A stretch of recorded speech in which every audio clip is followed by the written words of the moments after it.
Hello everyone, welcome to global online. This is Ankita Sood and students.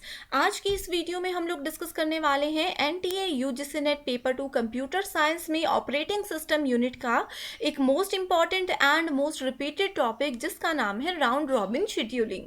सो ये एक ऐसा topic है जो कि ऑपरेटिंग सिस्टम में हर साल पूछा ही जाता है। इस वीडियो में राउंड रॉबिन शेड्यूलिंग के बेसिक इंट्रोडक्शन के साथ साथ मैं आप लोगों के लिए एक प्रीवियस ईयर क्वेश्चन लेकर आई हूँ जिसको कि मैं शॉर्ट ट्रिक्स के साथ आपको सॉल्व करना बताऊंगी सो दैट आप लोग इजीली एग्जाम में सॉल्व कर सको इसको, वो भी कम समय में। एंड स्टूडेंट्स अच्छे से इस वीडियो को देखिएगा क्योंकि हमेशा इसी तरह के ही क्वेश्चंस एग्जाम में पूछे जाते हैं।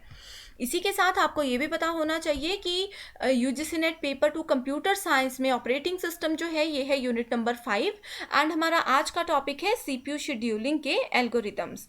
ये कंप्लीट सिलेबस है, यहाँ पे आप लोग इसको देख सकते हो। साथ ही आपको ये भी पता होगा कि यूजीसी नेट पेपर जो है वो स्टार्ट हो चुके हैं। कुछ सब्जेक्ट्स के एग्जाम जुलाई में हुए हैं, कुछ के अगस्त में होने वाले हैं। कंप्यूटर साइंस का एग्जाम भी अगस्त मंथ में होगा। इस कम समय में भी आपकी अच्छे से तैयारी हो, इसके लिए ग्लोबल ऑनलाइन की टीम आपके लिए लेकर आई है यूजीसी नेट पेपर 2 का कंप्लीट स्टडी मटेरियल।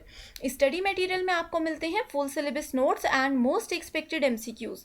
ये सारे के सारे चीज़ें जो है ये बिल्कुल अपडेटेड है एंड ये मैं आपको बिल्कुल गारंटी के साथ दे रही हूँ। आपके सामने टोटल 17 सब्जेक्ट्स की लिस्ट आप देख सकते हो। इसमें से जो भी आप लोगों का पेपर 2 है आप लोग उसको देखिए एंड इसको लेने के लिए आप ये जो स्क्रीन पर नंबर नज़र आ रहा है इस नंबर पर व्हाट्सएप के थ्रू कांटेक्ट कीजिए। आप देख सकते हो कंप्यूटर साइंस भी यहाँ पे है। जैसे आप कांटेक्ट करते हो 15 से 20 मिनट में आपको ये स्टडी मटेरियल मिल जाएगा। एंड इसकी खास बात ये है कि ये ना सिर्फ यूजीसी नेट एग्जाम को क्वालिफाई करने में आपकी हेल्प करता है बल्कि इसके बाद जो इंटरव्यू प्रोसेस होगा उसमें भी ये आपकी बहुत हेल्प करेगा। इसके लिए आपको एक ही बार फीस पे करनी है, सिर्फ 1500 रुपीज़ एंड देन आपको ये एक्सेस मिल जाएगा। आप इसको अपने सिस्टम पे डाउनलोड करके लाइफ टाइम के लिए यूज़ कर सकते हो। जल्दी से जल्दी आप लोग इसको ज्वाइन कर लीजिए। अब आते हैं अपने मेन कंटेंट पे जो कि है राउंड रॉबिन शेड्यूलिंग। सबसे पहले तो स्टूडेंट्स एक क्वेश्चन जो कि एग्जाम में हर साल पूछा जाता है कि राउंड रॉबिन शेड्यूलिंग जो है वो प्रीएम्प्टिव शेड्यूलिंग है या फिर नॉन प्रीएम्प्टिव शेड्यूलिंग है। मैं आपको बता दूं कि ये है प्रीएम्प्टिव शेड्यूलिंग। प्रीएम्प्टिव शेड्यूलिंग क्या होता है? अब जैसे कि मान लीजिए मेरे पास एक प्रोसेस है जिसको कंप्लीट होने में 5 मिनट लगने हैं। अभी तक मेरे पास सिर्फ 2 मिनट्स कंप्लीट हुए थे कि बीच में कोई प्रोसेस P2 आ गया।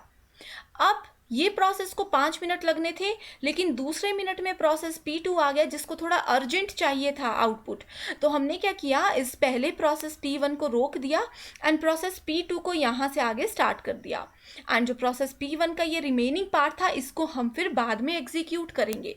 ये होता है प्रीएम्प्टिव शेड्यूलिंग के केस में, यानी कि एक प्रोसेस का अगर काम चल रहा है हम उसको बीच में रोक देंगे एंड दूसरे प्रोसेस को आने देंगे जिसको थोड़ा अर्जेंट है या जिसको रन होने में कम समय लगेगा। इस तरह की प्रोसेसेस होती हैं। अब यहाँ पे क्वेश्चन पूछा जाता है कि जहाँ पे भी हम लोग टाइम क्वांटम या फिर टाइम स्लाइस की बात करते हैं that means we are talking about round robin scheduling. जैसे कि यहाँ पे लिखा है time quantum is equal to 2 units. इसका क्या यूज़ होता है ये मैं आपको अभी बताती हूँ। ये है हमारा पहला क्वेश्चन जो कि एग्जाम में पहले भी पूछा जा चुका है। इसमें बोला है consider the set of 5 processes whose arrival time and burst time are given below. यहाँ पे 5 प्रोसेसेस दी हैं, उसका अराइवल टाइम भी दिया है, उसका बर्स्ट टाइम भी दिया है। हमें क्या करना है, if the CPU scheduling policy is round robin with time quantum 2 units, calculate the average waiting time and average turn around time. हमें वेटिंग टाइम और टर्न अराउंड टाइम यहाँ पे फाइंड आउट करना है। अब देखो स्टूडेंट्स, एक मैं बताती हूँ कि मान लीजिए मैं 2 बजे घर से निकली तो ये हो गया मेरा अराइवल टाइम। मैं 5 बजे अपना काम करके घर वापस लौट आई तो ये हो गया मेरा कंप्लीशन टाइम। ठीक है, बर्स्ट टाइम हुआ कि कितनी देर मैंने काम किया। अब जैसे यहाँ पे बर्स्ट टाइम दिया है 5 लेकिन साथ ही टाइम क्वांटम दिया है 2 यूनिट्स। इसका मतलब क्या है? इसका मतलब ये है कि अगर प्रोसेस P1 है, इसने सपोज 5 मिली सेकेंड्स लेकर के चलते हैं एग्जाम्पल के लिए, या फिर इसको डायरेक्ट मैं बताती हूँ 5 यूनिट्स तक प्रोसेस P1 को चलना था लेकिन हमें टाइम क्वांटम 2 दिया है तो 2 की स्लाइस में इसको हम इस तरह से डिवाइड करेंगे। ठीक है। अब जैसे इसका टाइम क्वांटम इसका 3 है लेकिन 2 चलना है, तो 2 and 1 इसको इस तरह से हम डिवाइड करेंगे। इसका 1 है लेकिन 2 दिया है तो ये 1 में ही एग्जीक्यूट हो जाएगा। तो इस तरह से आपका टाइम क्वांटम जो है वो यूज़ होता है। अब इस क्वेश्चन को मैं आपको सॉल्व करके बताती हूँ। बहुत ईजी है, आप लोग बस अच्छे से ध्यान से हर एक चीज़ को सुनिएगा। बहुत ईजी कॉन्सेप्ट है ये, ठीक है। यहाँ पे ये क्वेश्चन है तो शुरू कहाँ से करना है? टाइम क्वांटम 2 है, उसको आप लोगों ने नोट कर लेना है, ठीक है। तो सबसे पहले आता है हमारे पास रेडी क्यू, ठीक है। सो आप लोगों ने रेडी क्यू को यहां पे इस तरह से स्टूडेंट्स लिख देना है, राइट। रेडी क्यू के बाद जस्ट अ सेकेंड,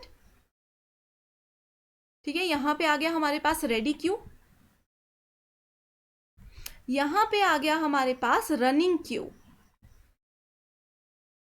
ये दो चीजें आपने पहले कर देनी है, ठीक है। उसके बाद क्या करना है? उसके बाद सबसे पहले आपने देखना है अराइवल टाइम किसका सबसे कम है, यानी कि सबसे पहले कौन अराइव हुआ, 1 बजे, 2 बजे, 3 बजे, 4 बजे, मैं टाइम के अकॉर्डिंग बता रही हूँ, ठीक है।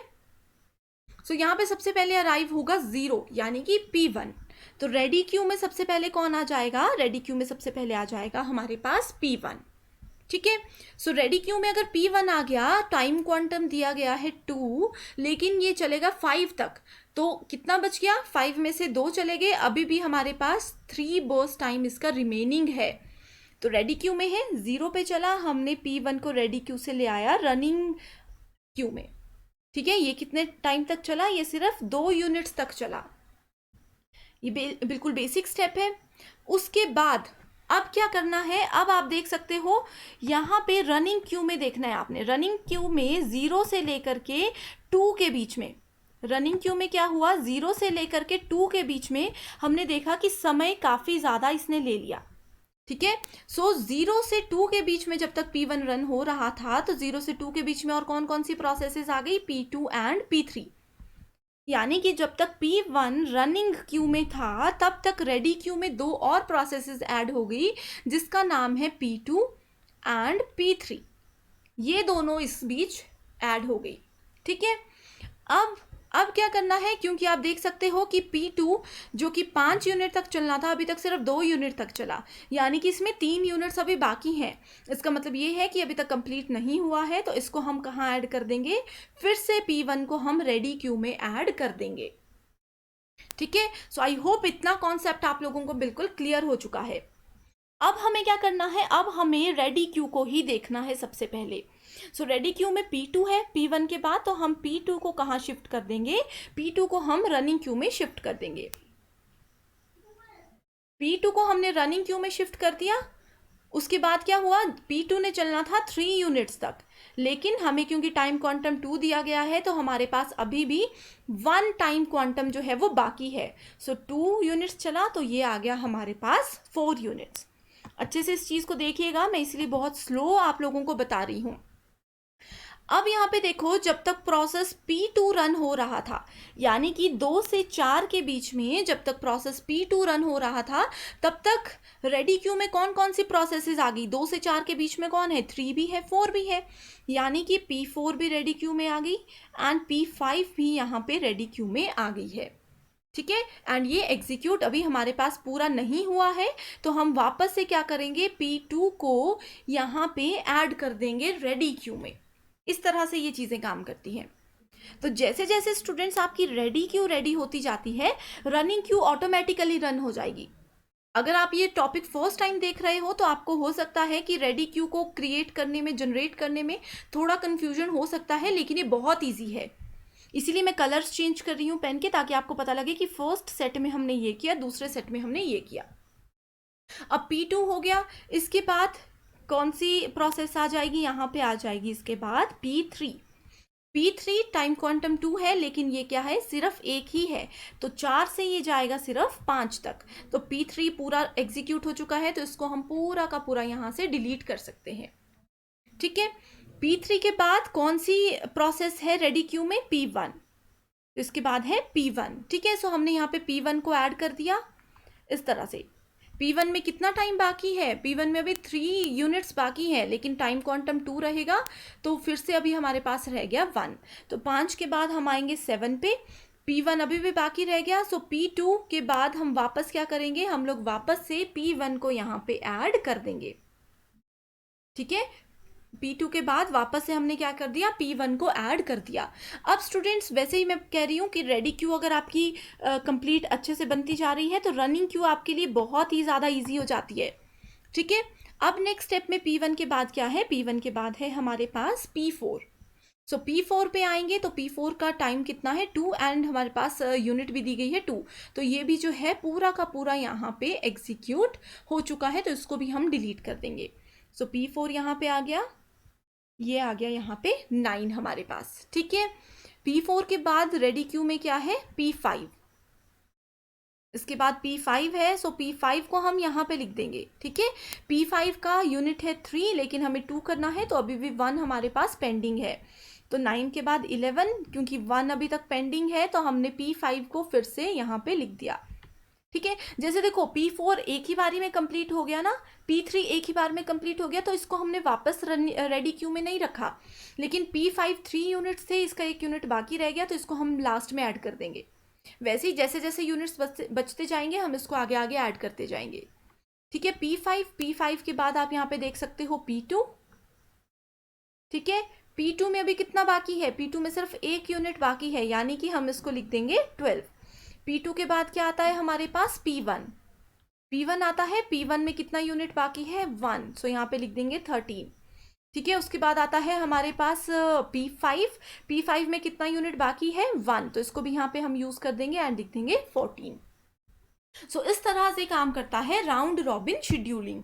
जैसे मैंने बताया था कि एक प्रोसेस को हम बीच में रोकते हैं, उसके बाद दूसरे प्रोसेस को आने देते हैं। तो जैसे यहाँ पे देखो हमने P1 को यहाँ पे रोक दिया, उसके बाद फिर से दूसरा प्रोसेस आया, तीसरा प्रोसेस आया, फिर P1 आया।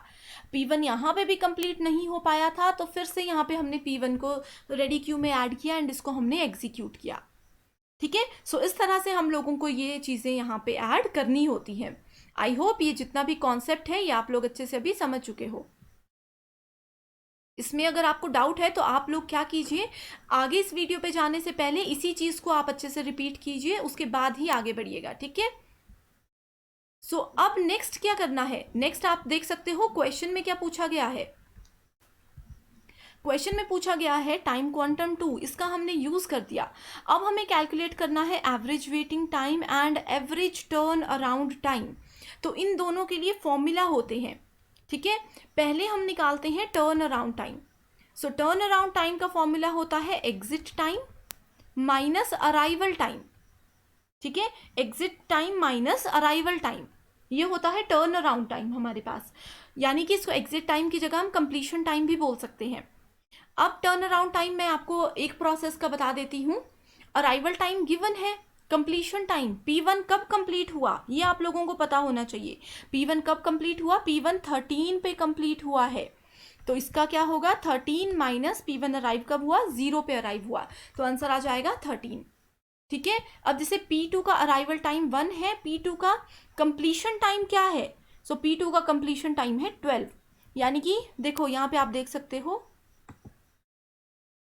यहाँ पे आप देख सकते हो ये जो लाइन है इसके बाद जो लिखेंगे ये कंप्लीशन टाइम है।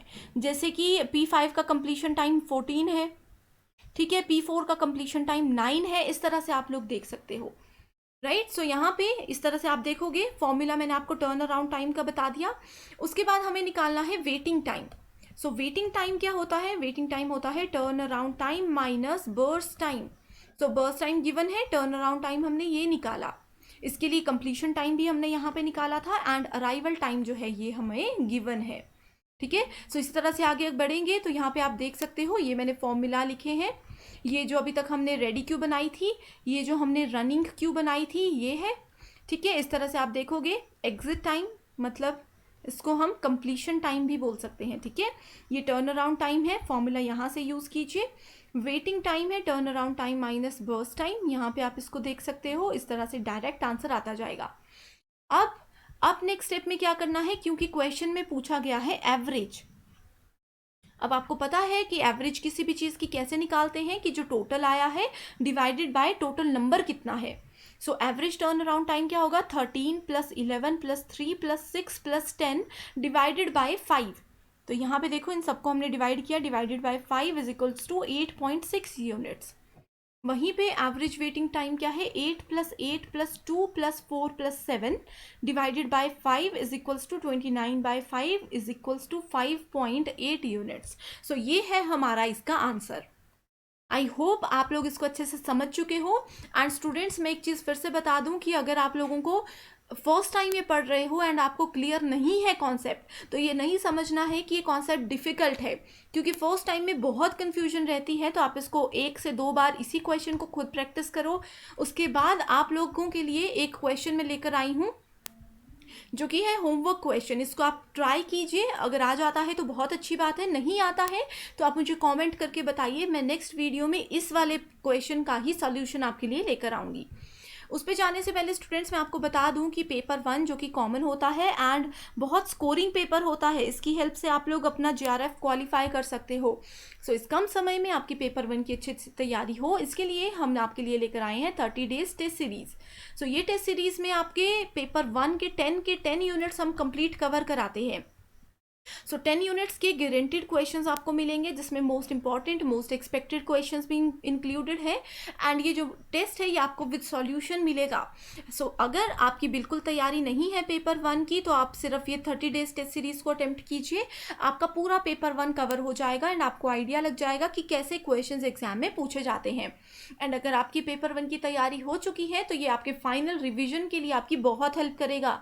सो इसको ज्वाइन करने के लिए स्क्रीन पर जो नंबर नज़र आ रहा है, इस नंबर पर आप लोग व्हाट्सएप की हेल्प से कांटेक्ट कीजिए। जैसे ही कांटेक्ट करोगे जल्दी से आपको ये टेस्ट सीरीज मिल जाएगी। इसके लिए आपको फीस पे करनी है सिर्फ 999। तो जल्दी से ज्वाइन कीजिए, ये बिल्कुल गारंटीड है। अब सेकंड क्वेश्चन ये है स्टूडेंट्स, इसको आप लोग एक बार ट्राई ज़रूर कीजिएगा, ये आपके लिए होमवर्क क्वेश्चन है, ठीक है। सो यहाँ पे अराइवल टाइम दिया है वैसा ही, पहले 5 प्रोसेसेस थी, अभी 6 प्रोसेसेस है। बर्स्ट टाइम गिवन है, यहाँ पे भी टाइम क्वांटम 2 दिया हुआ है। इसको आप लोग ट्राई कीजिए, आंसर क्या आता है ये भी मैं बता देती हूँ आप लोगों को।